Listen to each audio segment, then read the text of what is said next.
Hi everyone, it's Marieta, founder of Immigration Beast. Thank you so much for tuning in. Today I have guests AHMAD and MEDYEN, who are founders of GaraG Inc. and they are also E-2 visa investors, and we're going to talk about their story. Thank you so much guys for being here. Thank you, Marieta. Thank you, Marieta. So let's jump in. Tell us why you decided to move to the US. Why United States? Yeah, so basically I'll talk about myself, and I'm sure MEDYEN will second that. I studied in California. I had my master's degree from California back then, like 2 years ago. And to be honest, I wanted to have my own business. So I met, after I graduated, I met MEDYEN in Saudi Arabia through mutual friend. And he has the same vision, to be honest. Like, he wanted to go to the US and start a business out from there. We see opportunity from there because it's a land of opportunities. Mm-hmm. So we discussed, before we have the idea, we discussed that we have to do something. And then all of a sudden we just sat and discussed the idea, and it was like broad concept. Mm-hmm, mm-hmm. Then we started to unleash the power of this and turn it into actions, and we came up with this. So why we choose USA? I mean, there are a lot of success stories that started from there, and we can see the potential. So this is one of the major thing that why we want to start in the US. So basically, so when you talk about the idea, that is the idea, your startup idea, right? And based on that idea, you created your startup GaraG.inc. Well, GaraG.com. And so, whose idea was it at the first place? Because I understand, like, America is a land of opportunities. You can do whatever you want to do. So everyone want to come here. Especially, you were introduced to this country because you came here for study, right? So definitely, both of you were influenced by the culture and the opportunities you sort of sense in the air. And so, who's got the idea, and then how you went from the idea to actually taking the necessary steps to become E2 visa investor, because obviously that's like a long journey. Well, yes, Maria. As Ahmed stated, we both studied in US. He studied in California. I studied in Kansas, Pittsburgh University. I studied HR. So apparently I'm not a businessman. Mm-hmm. But we were sitting and we were talking about starting something that belongs to us, mm-hmm, and getting to reach our dream, our big dream, which is having big business. So I was telling him about my idea. It was my idea. I told him that I have such idea and we need to draft these words into action. Mm-hmm. So since you are the businessman, tell me what to do. And by coincidence, he was traveling next day to US. So he was thinking of just canceling the flight and starting working on that idea. Really? How cool! Yeah. And I told him, no, just go to US, study the market as well from there, and when you come back, like in 2-3 weeks, we can start working on the business requirement document, because this is his area.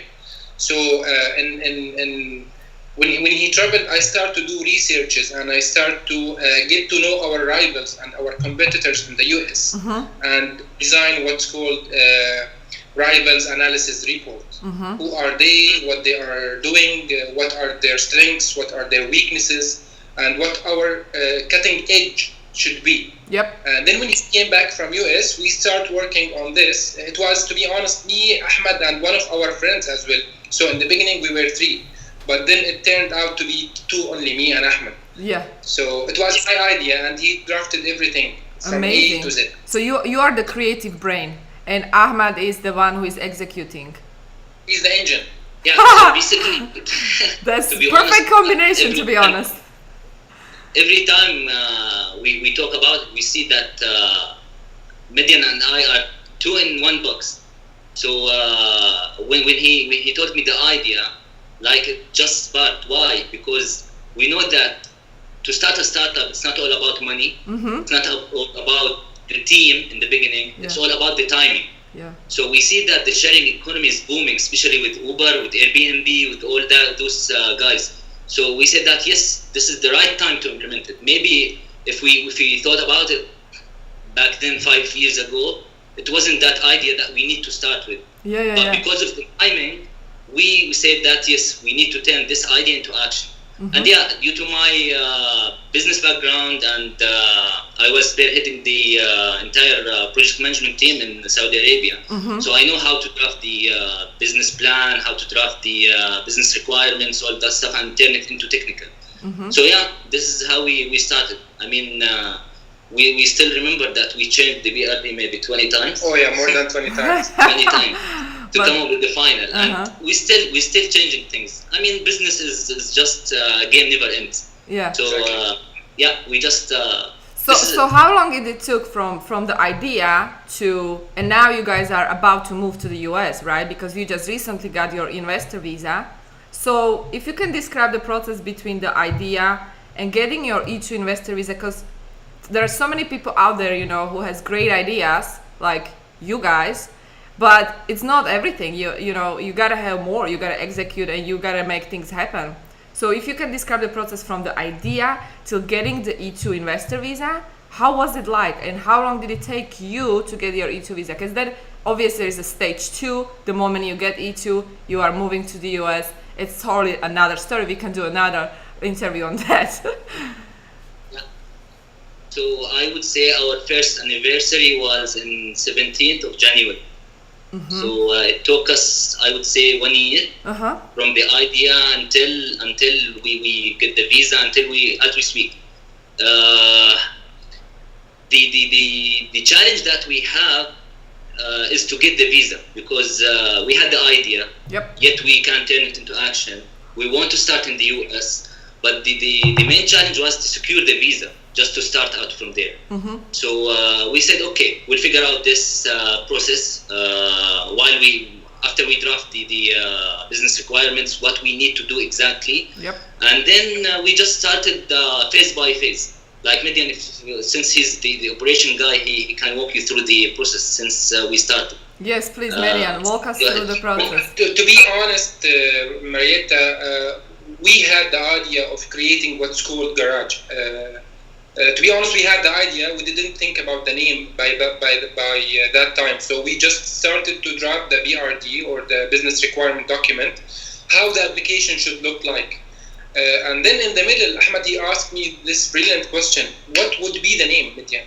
We have to come up with a very catchy name, because you can tell if you hear Toro, if you hear Uber, if you hear Airbnb, you might pause for a second and ask yourself this question: why they have chosen that name?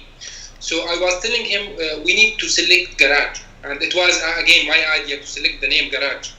But I told him I'm not gonna make it like normal name. I'm gonna remove the E, and I'm gonna make it GARAG. Yeah, so GaraG. that represents the mutual benefit between lender and borrower. So you can read it both ways. Both ways, backward and forward. So he liked it as well. And then we started thinking of how the application should look like. What are the categories that we're gonna have in GaraG? How would be the user interface within the application? How would be the user experience? What else? How we are going to design the logistic process within the application. This is one of the most critical parts in any business, which is the logistics. Yeah, maybe we skipped one thing, that what is GaraG? Exactly. What's GaraG? Let's talk about. Tell us. What is GaraG? Exactly. So GaraG is part of the sharing economy, yet a new sector in the sharing economy. It's basically digitally enabled rental marketplace for items, but we don't deal with cars nor homes, because there is big guys, Airbnb and Uber is Turo is dealing with this. So it's just think of anything you can rent. So we give access over ownership. Sometimes we think about it like you have your virtual store. Whenever you need something temporarily, you can rent it. No need for you to buy it. Think about the people that they might like it. Some people, they want to try something new. They cannot afford to buy. Some of them, they want to use it one time, two time. For example, the drill. When we did the research, we saw that the drill is used by the owner for 3 times a year. So why just to keep it and store it in your garage or whatever without benefit out of it? So this is the main concept of the idea. Think about the travelers. If they want to travel to the US for 2 weeks, 3 weeks, if they have kids, why to buy the car seat or the stroller? You just can rent it for 2 weeks and return it back. So no need to care about buying things. So how do you take care of the part of returning the thing? Because there might be, if someone is listening and they want to use your application, they might have a question. Okay, I can borrow it, but like when I'm returning, it's kind of like people are comfortable, lazy, if I can say that. We don't want to worry about things like how am I going to return it? Like I don't want to wrap things up and then send it. So what do you do with that part? Yeah, so basically I would let MEDYEN to talk about it after a while, because he's the operation guy and he'll walk you through the concept of it. I just want to finish what we have done with GaraG through the entire year. We have the trademark for the name and for the logo. We have a patent pending about the logistics. So basically both MEDYEN and I are ex-logistics background. So we work in logistics company, courier companies. So we know that this is the beauty of our application, that we implemented the logistics and we have patent pending. So basically you can think of the process from once the transaction starts until the end. There is a flow, entire flow, where we have the proof of the pictures, where we have the logistics, where the item is located, with the borrower, with the lender, all that stuff. So I just don't want to talk about the entire logistics, but we implemented logistics system in our backend. Yeah. And luckily our CTO is tech logistics background. Perfect. So we complete each other. Perfect. MEDYEN will walk you through to answer your question. Well, Marietta, to answer your question, I need to get back to the name of our idea or of our application. It is GaraG. So GaraG representing the mutual benefit between lender and borrower. Yeah. Today I am a lender and I'm lending my wedding dress that I used for my wedding party, and you're taking this wedding dress to use it.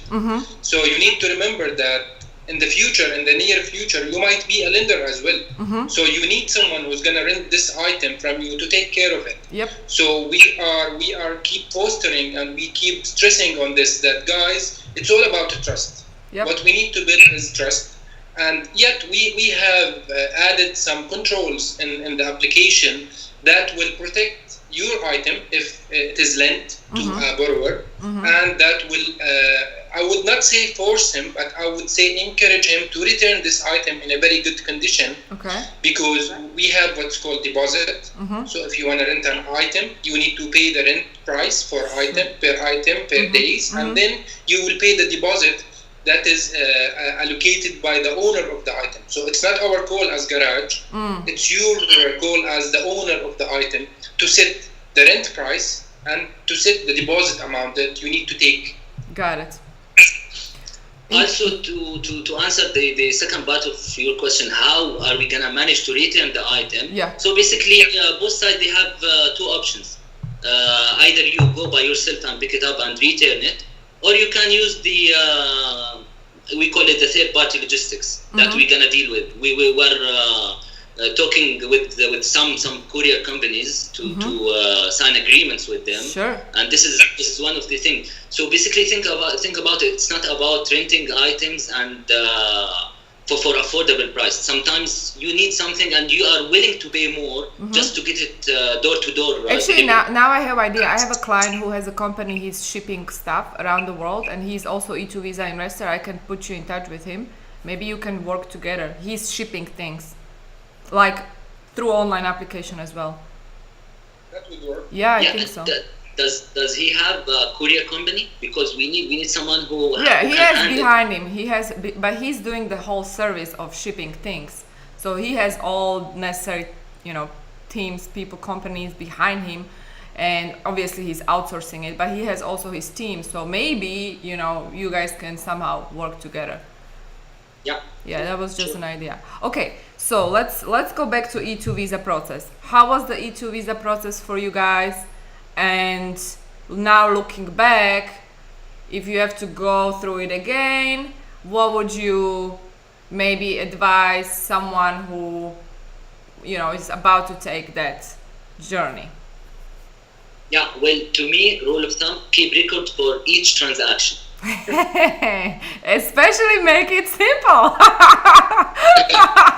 So Yeah, in the I beginning, agree. because you don't have the bank account and you have to use your own bank account, this is the struggle. Because to us, like MEDYEN and I, we had to use our bank accounts, and sometimes there are rules you need to abide by within the country that you are in. So just to clarify sometimes for you cannot- people, just to clarify, when you talk about use your bank account, we're talking about personal bank account, so people understand, right? And what you talk about is Yeah. you're suggesting to have one corporate account in the US. So do everything step by step. First you incorporate, then open a corporate bank account and wire the money to the corporate bank account, preferably at the same time. So you're not using the personal account before the corporate bank account. That is the point you made. Exactly. Like it's an advice for anyone who wants to start his or her own business. The first thing to do is just to incorporate your company, open your bank account, and then start. Yep. Sometimes, yeah, we are in a hassle to start the things, and you need to pay for the I would call it the outsourced companies that you are dealing with, or the agencies that you are dealing with. But it's crucial to have your bank account in the beginning. Yep. Because it's gonna save you a lot of time. For why is it so crucial? And I think this is so important to clarify, because people think that, oh, like getting a visa is like B visa, right? They don't understand the complexity of the process. And that's why when you say like no, because every single transaction must be proved and every single transaction must be documented. So if you are using the personal account or multiple personal accounts, it just gets very messy. Yeah. So for this, I want to talk about it with two sides. The first side, to get the visa. Yep. It's better to have the records or transactions in one source only, which is the bank account. Yes. So you don't have to deal with your personal bank account and prove that this transaction went from your account to another account. Then you wire it to the outsourced company or the agency or whatever. It's make your life easier if you have your corporate bank account, and then you wire the money into that account, and then you start transaction from there. This is the first side, to get the visa and to save you time. The second side, I'm doing the bookkeepings, so it's hard to keep transactions while you have the corporate bank account and you have the personal bank account. In the beginning, it's hard to decide how to look those transactions, from especially if you have more than one founder. Like MEDYEN and I, we have we have two bank accounts, and sometimes we had to deal with his wife bank account because of the constraints that we have. Yes. So it's better to have one bank account, wire the money, and then start the transactions out from there. Yeah, adding to what you're saying, Ahmed, I think it is the best thing to have, that you have to have your corporate bank account. But at the same time, Marietta, and I think you as a lawyer, you should think of this. It's very hard for foreigners to travel to US only for the sake of opening a bank account, a corporate bank account. Actually, I've been thinking about the proposed solution to this, but let me tell you what's at risk. You know, like either the entrepreneur must find his manager here, or his director, or his co-founder in the US, or if they want to outsource, you know, they want to work with me. In fact, I started to offer that service, but it's sort of risky, you know, because we don't know the foreigner. And still, like, if someone's gonna come, like, we're gonna open an account for him, he's gonna wire funds, and even though I take a look at the funds, we do due diligence, still it's high risk. Because opening a bank account, it can be done through either manager or co-founder in the company. So then there is a liability, you know. So, you know, yes, I totally agree with you, but at the same time, it's very high risk because we don't know the foreigner. The foreigner has no credit history, nothing in this country. So by being involved with someone like that, it's really risky for us. But I totally get your point. I get your point 100%. Yeah, that's why I told you, rule of thumb, keep record for each transaction. If you have the chance to go and open the bank account, then do it. Yeah, sure.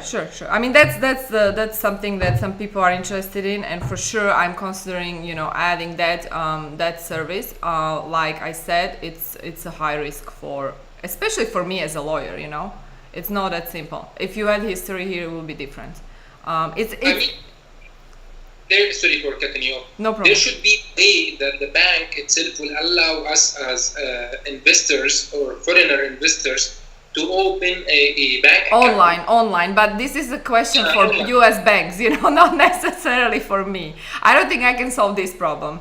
But I understand that what you're saying. At the same time, maybe like part of the journey, like you come to US, you open a bank account. Part of it is also you gotta establish your business here, right? Like remember, Ahmad, you came, you were looking for office space.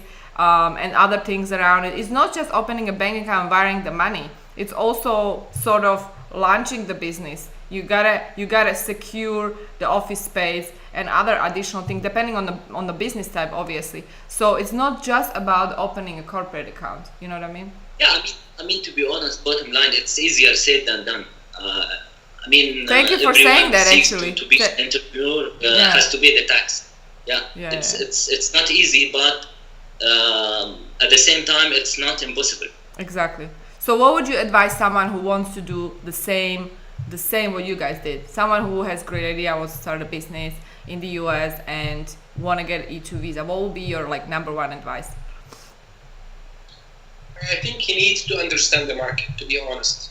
He needs to understand why he needs this business to be settled and launched in US. Mm-hmm. Why not in UK? Why not in Jordan? Why not in Dubai? Okay. So he needs to understand the market, because by understanding the market, this will pave the way for you to build your business scheme. Yeah. And this will help you as well to get the counselor convinced in the embassy, because he will ask you the first question: why you are selecting US? Yeah. Why you didn't launch this business somewhere else? So it's so crucial to understand the market and not just coming here because it's my dream. America is my dream. No, that's not enough. You gotta understand the market, and your business will fit into this market. So if you're not clear on that, don't even consider US economy, because US they don't need more people who are gonna come here and fail. They need people who will enhance the country. So if you understand the market, you are proving yourself. You're proving the model, and then obviously you will succeed with the visa interview. That's true. So basically, to adding to what MEDYEN said, like in the Middle East, I would say after maybe 3 years, 4 years, this concept will start roll on. So now we cannot say that we can start in the Middle East. That's why for us to start in the US market, because the people are familiar with the sharing economy and with the concept. Yeah. So understanding the market is a must. And then once you understand the market and you are truly sure that you need to start in the US, for example, you have to start thinking of your business in terms of what? Like, for example, we spend, I would say, one month just for the branding. It's not easy to just get the name. It has to come with the name, the branding, the logo, study the colors itself. Like for us, when we studied the color, it wasn't out of nowhere to choose the orange color. Yeah.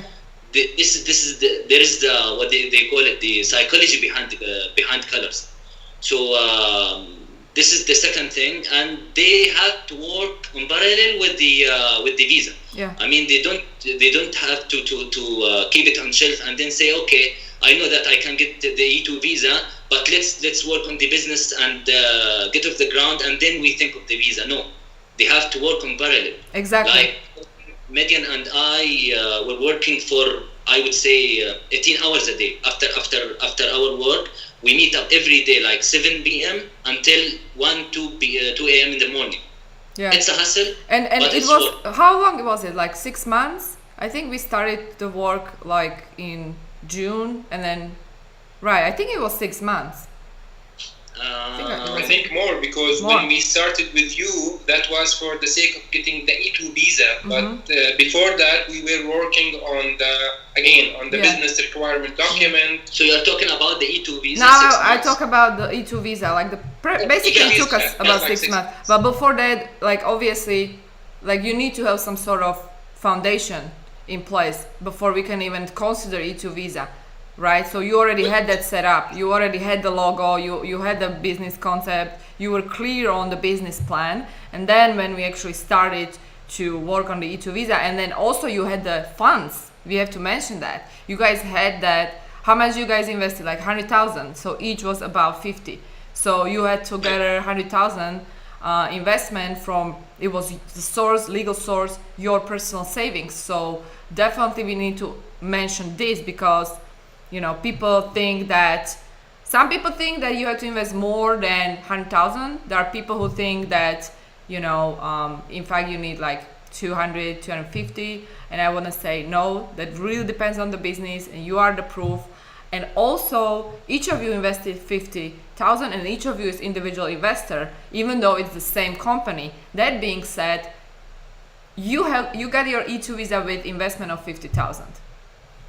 Yeah, exactly. Yeah. Again, it's all about the idea, as you just said. Yeah. If you have a very brilliant idea, Yeah. that will return benefit to you and to the country where we are establishing this business, Yeah. for sure we should get the visa. Yeah. So how was the interview for you guys? Tell us more about the interview experience.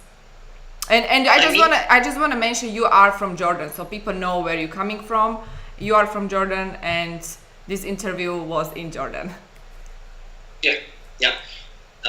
So basically, I would say the interview was going smoothly. I mean, it was a couple of questions. Why you want to start the business in the US? Why you choose US? What's the source of funding? What's your idea about? It's just like formal questions. And then after that, they studied our business case for about 4 weeks or 5 Almost weeks. 5 weeks. During that, they called me twice just to ask a couple of questions. It was like, I would say, investors questions, to make sure that you work in your business. Yeah. Not like you just hire Yeah, someone like to you. run the Right. business plan. Right. Perfect. Yeah. Thank you for saying that. So what kind of questions? What did they ask? They just ask about the financial plan. How did you come up with this? Who are your competitors in the market? What's your source of fund again? They ask about it. What's your plan to expand? They again ask why you want to start in the US. Those are the questions mainly were asked. Yep. So it's all about your business. They Yeah. want to make sure that you worked in your business. Yep. No one else. Yep. What about the legal source of money? Did they ask about legal source? Where you got the money from? Yeah, they asked about that, and we I mean, you have to be straightforward with the answers. Well, it's all about obviously you got the documents that are pretty straightforward. They're exactly. yeah. Okay, so basically, overall experience you think was easy. The interview went smooth, no problems. And I'm glad that you are saying it, because I always tell this to E2 visa investors. Don't worry, you're not like be visitor. You know, it's a totally different game. So, you know, once you are investing, you're bringing value to the economy. You should definitely take that into consideration and don't stress. So I'm glad that that worked out. Anything else you guys want to add at the end? Basically, it's just an advice for the people who wants to start their business. I mean, to me, never sit. Like we keep saying, like, stay hungry, stay foolish. Of course. So reach for the stars and follow the desire and that dream, and it will happen. MEDYEN. And most importantly, Marietta, you need to know your enemies. You need to know who are your rivals, and you need to understand them. That's a good one. I think strengthening your business would be by understanding your weaknesses. That's a So good you one. need to understand your weaknesses in order to get your business very strong. That's a good one. That's a good one. So be realistic at the same time while you are a dreamer. Yeah. I love it. Yeah, Awesome. that's true. Well, so And yeah, go If you ahead. don't have problem, sorry to cut you off. No problem. If you don't have problem, then make sure that there is something wrong. That's This is actually what- I love that what one. we are I love that one. So in other words, if there are many problems, you are on the right track. You are right track, Exactly. but you need to fix those problems. Of course, by fixing them, you're on the right track. I love Yeah. this. Okay, guys, so if people want to use your app, tell us more where they can download it. Obviously, it's going to be App Store and everywhere. When can they download it? And what's the status, what's the current status of your business? Yeah, so basically now we are running the marketing awareness marketing campaign.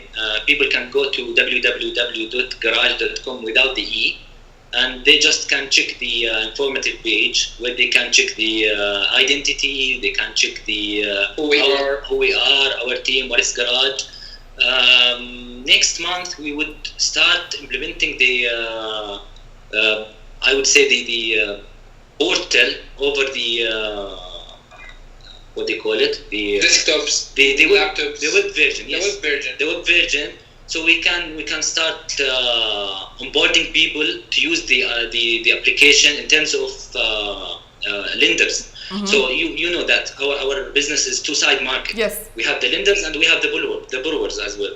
So in order to secure the borrowers, you have to have the lenders in the beginning. Yeah. So our approach is to start onboarding the lenders, and then once we are ready with the application, we're gonna convert all those through our backend services to the app. So no need for them to list items again. Mm-hmm. They just can log in through the application and just start using it. Okay, perfect. So this can be done in sometime in March, you said, right? Sometimes Okay, in March, okay. yeah. I mean, for the web portal, it's gonna be up and running maybe mid of February. Mm-hmm. But for the application, sometimes in March. Cool, very cool. Well, I'm gonna post the links below so guys can check it out, and best of luck. I'm gonna see you soon in California, right? Thank you so much for finding your time, guys. And if anyone has any questions, they can obviously contact you. I hope you are okay with that. Or you guys can leave questions below this video. Again, thank you so much for tuning in. Thank you so much for your time, guys. And everyone have a great day, and I'll see you in the next video. Bye. Thank you. Thank you. Bye. Thanks, bye.